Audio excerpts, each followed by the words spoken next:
열왕기하 15장입니다.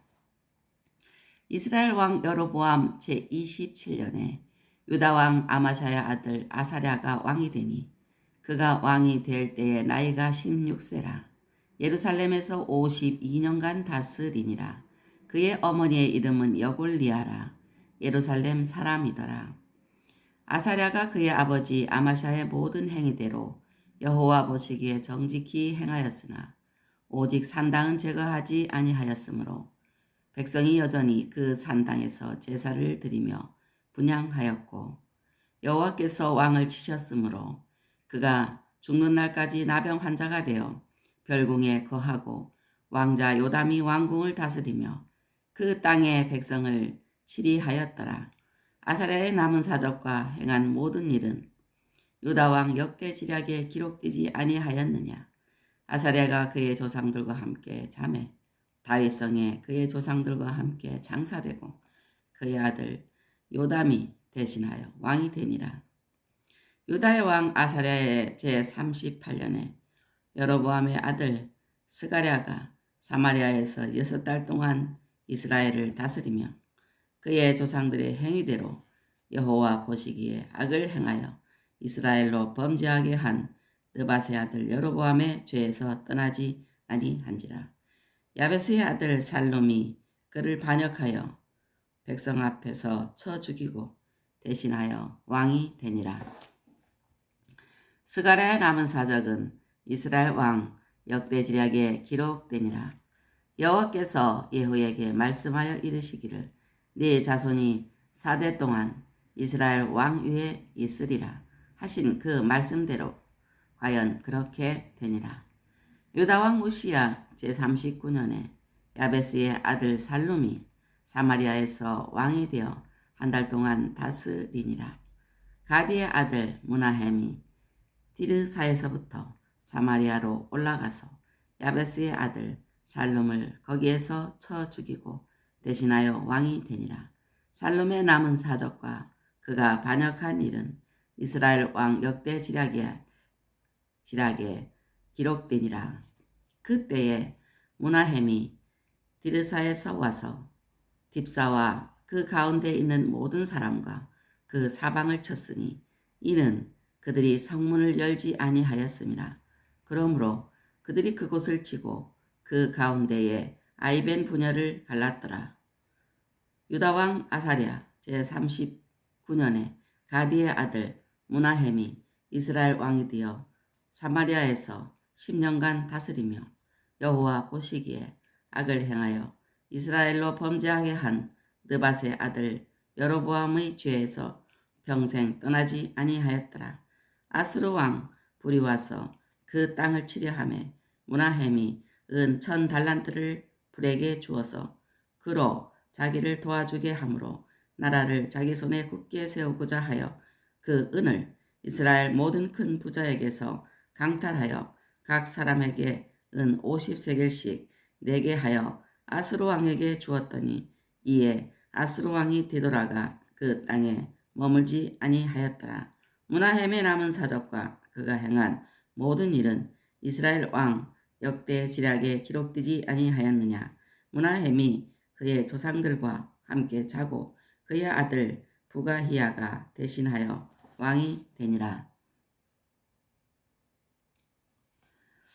유다의 왕 아사랴 제50년에 무나헴의 아들 부가히야가 사마리아에서 이스라엘 왕이 되어 2년간 다스리며 여호와께서 보시기에 악을 행하여 이스라엘로 범죄하게 한 느밧의 아들 여로보암의 죄에서 떠나지 아니한지라.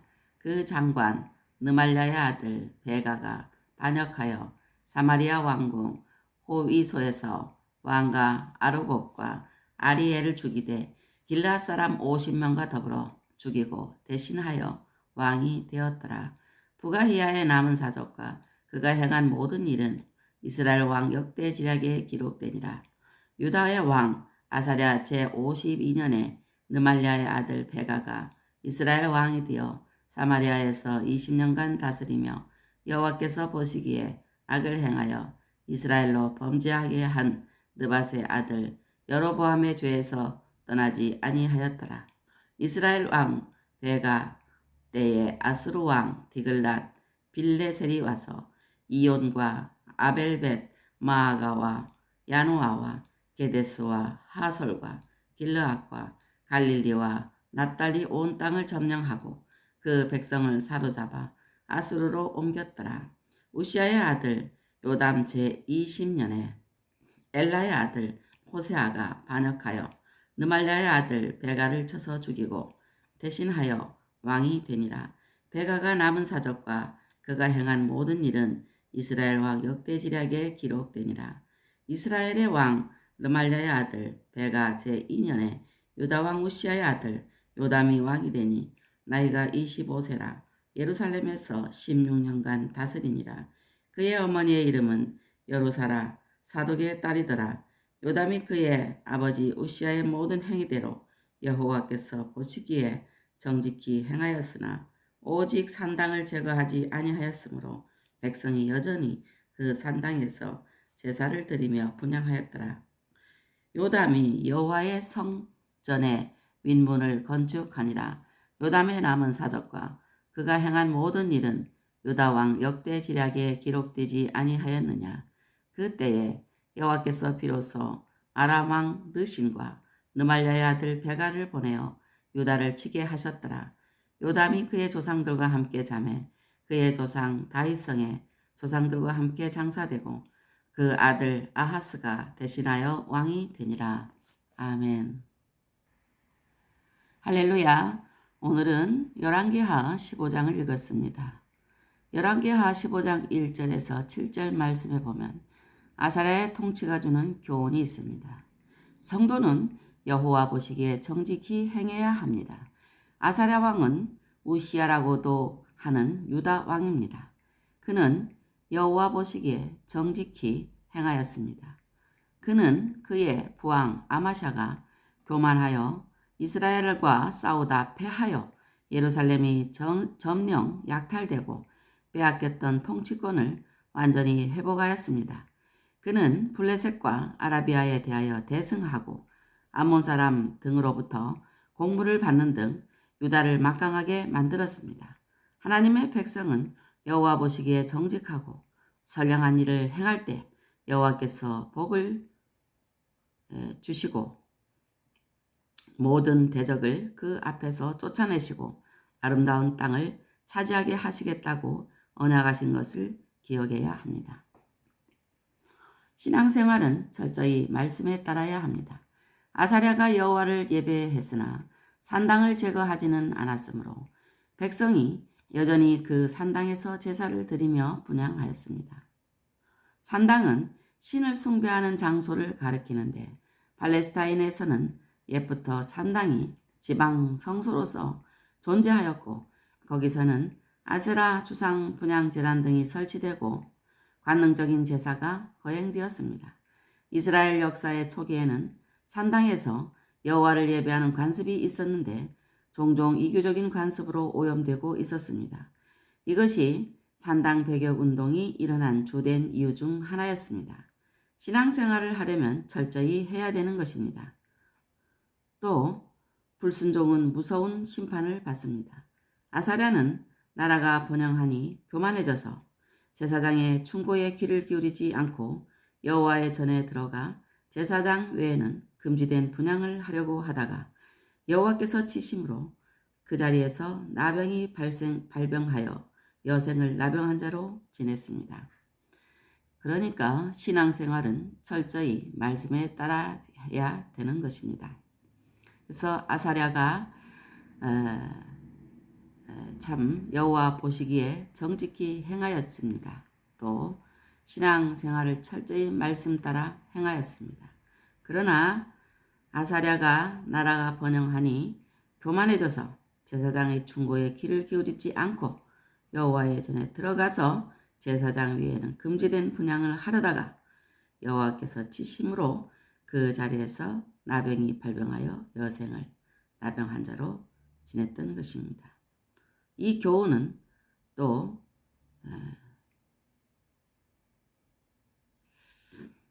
우리에게 큰 교훈이 되고 있습니다.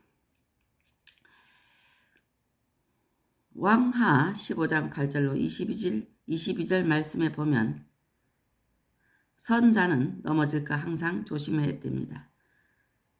왜냐하면 첫 번째로 배교하기 쉽기 때문이고, 두 번째로 도덕적인 타락을 하기 때문이고, 세 번째로 제도의 권한은 한계가 있기 때문입니다.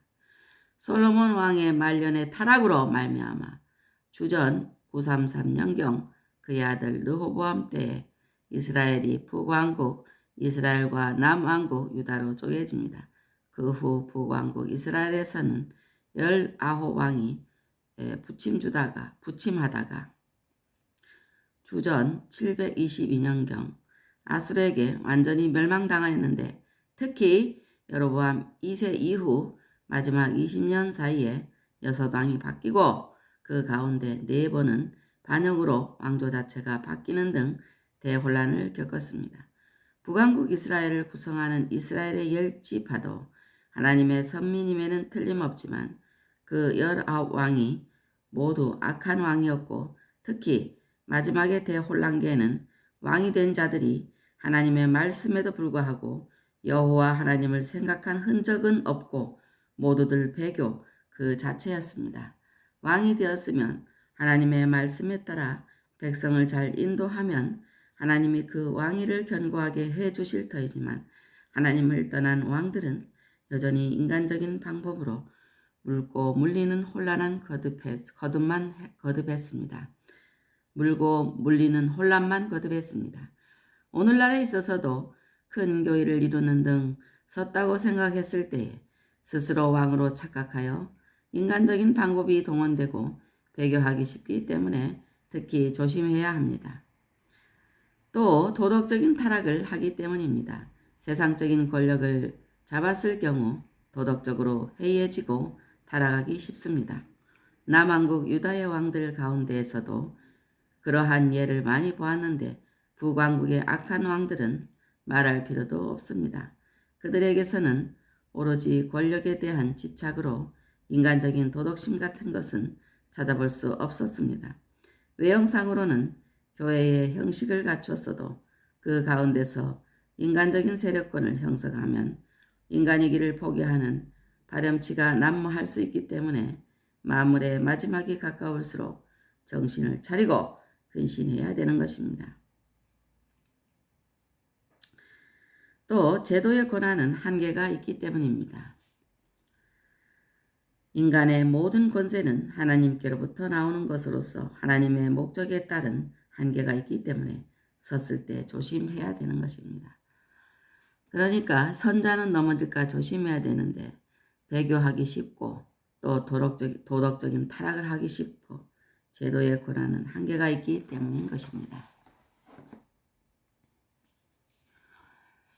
왕하 15장 32절로 38절 말씀에 보면은 그리스도의 신앙은 가족 공동체에서 얻은 신앙과 또 여호와 보시기에 정직한 신앙과 철저한 하나님 중심의 신앙이 되어야 되겠습니다. 가정은 교회와 더불어 하나님이 세우신 중요한 기관의 하나입니다. 가족관계는 하나님을 아버지로 모신 천국 가족의 모형으로서 하나님의 형상대로 지음받은 인간은 가족관계에서 하나님 아버지와 우리와 사이를 많이 배울 수 있습니다. 또한 하나님 아버지에게서 말씀을 통하여 그 뜻을 전달받듯이 육신의 부모로부터 유전 형질과 교육을 통하여 부모의 모습과 인격을 전달받습니다. 신앙은 하나님이 주시는 선물이지만 그것이 부모라는 매개체를 통하여 전하여 오는 부분이 아주 큽니다. 하나님은 믿음을 주실 때에 자유의지를 가진 우리에게 여러 방면으로 믿을 만한 근거를 주셔서 스스로 믿게 하십니다. 그 근거가 기본적으로 하나님의 말씀이지만 설교나 전도와 아울러 말씀으로 무장한 부모의 언행 심사를 통하여 그것을 전달받는 부분이 아주 많은 것입니다. 디모데의 외조모 로이스와 어머니 유니게의 믿음이 디모데에게 전달된 것을 보았습니다. 유다왕 요담도 그의 아버지 우시아의 행위를 그대로 빼닮은 것을 볼 때 부모된 사람은 자녀 교육에 두려움을 느끼지 않을 수 없습니다. 우리의 신앙은 여호와 보시기에 정직한 신앙이 되어야 합니다. 다윗이 바로 그러한 정직한 신앙으로 하나님의 마음에 맞는 사람이 되었습니다. 악을 떠나는 것이 정직한 사람의 대로입니다. 또 예루살렘 성전은 하나님의 임재를 상징하는 중요한 곳입니다. 하나님은 이스라엘 백성이 이곳에서 하나님 만나기를 원하셨습니다. 그러니까 하나님은 이스라엘 백성이 이곳에서 하나님을 만나기를 원하셨습니다. 산당 아닌 성전 중심이 중요한 것입니다. 아멘. 오늘도 주님 안에서 승리하세요.